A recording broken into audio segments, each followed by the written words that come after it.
जय हिंद, जय किसान साथियों। जैसा कि welcome to my YouTube channel Abhyas classes. जैसा कि हम लोग संस्कृत व्याकरण में लगातार आगे बढ़ रहे थे, तो इस प्रकार हम भी चलते चलते प्रत्यय में आ गया। प्रत्यय में भी पहला कृदंत प्रत्यय समाप्त कर दिया। प्रत्यय कैसे कहते हैं समूल तरीके से समझा चुके हैं, और पहले भी बहुत सारे जितने भी टॉपिक थे वो सारे टॉपिक क्लियर कर दिए हैं। प्रत्यय में पहला कृदंत प्रत्यय खत्म कर दिया, दूसरा तद्धित प्रत्यय और तीसरा है स्त्री प्रत्यय। तो तद्धित प्रत्यय भी खत्म होगा आज। तो चलते हैं, देखते हैं तद्धित प्रत्यय क्या होते हैं, समझते हैं। वे प्रत्यय जो संज्ञा, सर्वनाम तथा विशेषण में लगकर उसके अर्थ में विशेषता ला देते हैं। संज्ञा, सर्वनाम, विशेषण में लगकर उसके अर्थ में विशेषता ला देते हैं, वो तद्धित प्रत्यय कहलाते हैं। क्या कहलाते हैं दोस्तों? तद्धित प्रत्यय कहलाते हैं।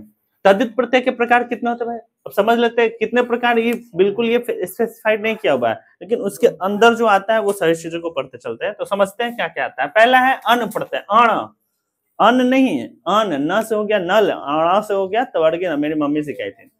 अण प्रत्यय, अण प्रत्यय में क्या होता है? अण प्रत्यय का प्रयोग संतान के अर्थ में किया जाता है। अण का आदेश व हो जाता है, ये ध्यान रखना है। अण मतलब ऐसा नहीं है कि पठ जोड़ अण पठाण, नहीं, इसका आदेश व हो जाता है। क्या हो जाता है आदेश इसका? व हो जाता है। जैसे रघु जोड़ अण राघव, यानी कि रघु का संतान राघव कहलाएगा।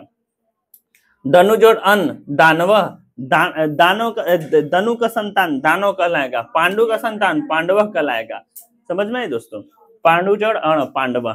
इसी क्रम में आगे बढ़ते हैं और चलते हैं इय प्रत्यय। इय प्रत्यय क्या होता है? इस प्रत्यय का प्रयोग संतान के अर्थ में किया जाता है। इसमें इय लुप्त हो जाता है, इय लुप्त हो जाता है, शेष ई बचता है, हर से ई बचता है। जैसे दशरथ जोड़ इय दशरथिये, दशरथी, द्रोण जोड़ इय द्रोणी।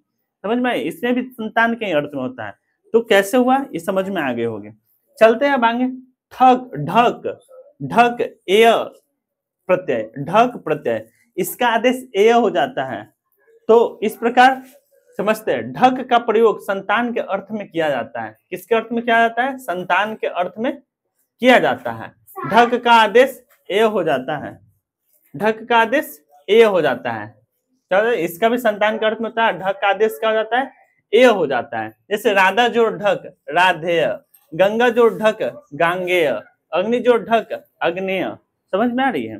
मतलब कि गंगा, राधा का पुत्र राधेय, राधेय किसे कहा जाता है? अगर आप लोग जानते होंगे तो कमेंट बॉक्स में जरूर बताएं, हम भी जाने कि हमारे बच्चे जो पढ़ रहे हैं वो कितने इंटरेस्ट के साथ पढ़ रहे हैं, या आने वाले समय में जब वो देखेंगे तो कितने इंटरेस्ट के साथ देखेंगे, मैं ये जानना चाहता हूँ।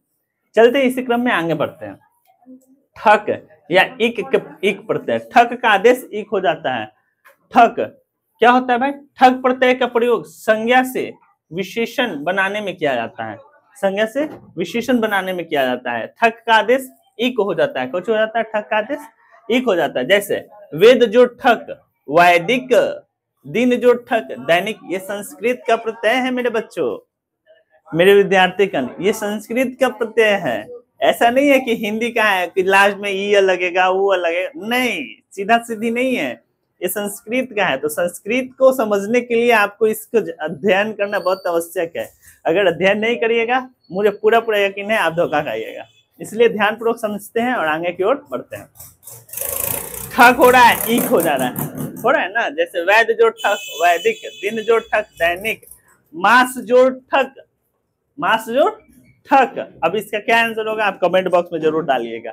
अब चलते इसी के क्रम में आगे। वतुप या मतुप प्रत्यय क्या होता है? वतुप या मतुप प्रत्यय का प्रयोग वाला के अर्थ में किया जाता है।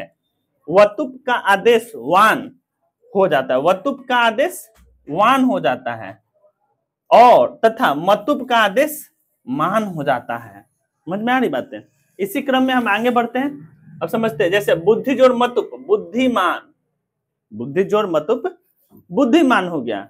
और सही, बल जोड़ वतुप बलवान, क्या हो जाएगा? बलवान। एक चीज हम लोग बचपन में देखा करते थे, एक सीरियल आया करता था, उसका आंसर आप लोग कमेंट बॉक्स में जरूर डालिएगा। शक्ति जोड़ मतुप, क्या होगा आंसर भाई? वो आप लोग बताएंगे, हम नहीं जानते भैया। शक्ति जोड़ मतुप, ये है आप लोग का होमवर्क क्वेश्चन है। शक्ति जोड़ मतुप, इसका आंसर कमेंट बॉक्स में डालेंगे, क्या हो जाएगा। चलते हैं इसी क्रम में आगे। तरप या तमप प्रत्यय। अब तरप या तमप प्रत्यय का क्या होता है?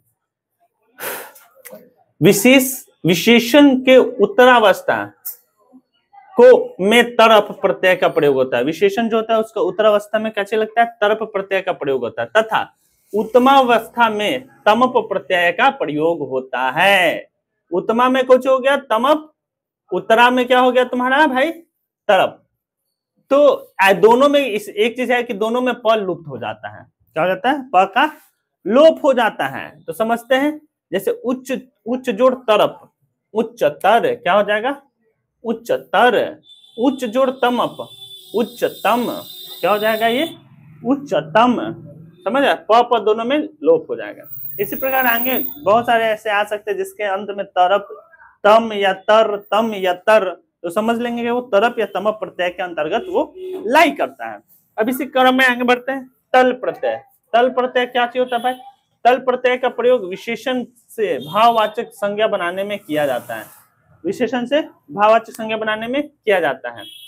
तल का आदेश ता हो जाता है। क्या हो जाता है? तल का आदेश ता हो जाता है। जैसे लघु जोड़ तल, लघुता। लघु जोड़ तल, लघुता। कृपन जोड़ तल, कृपणता। समझ गए?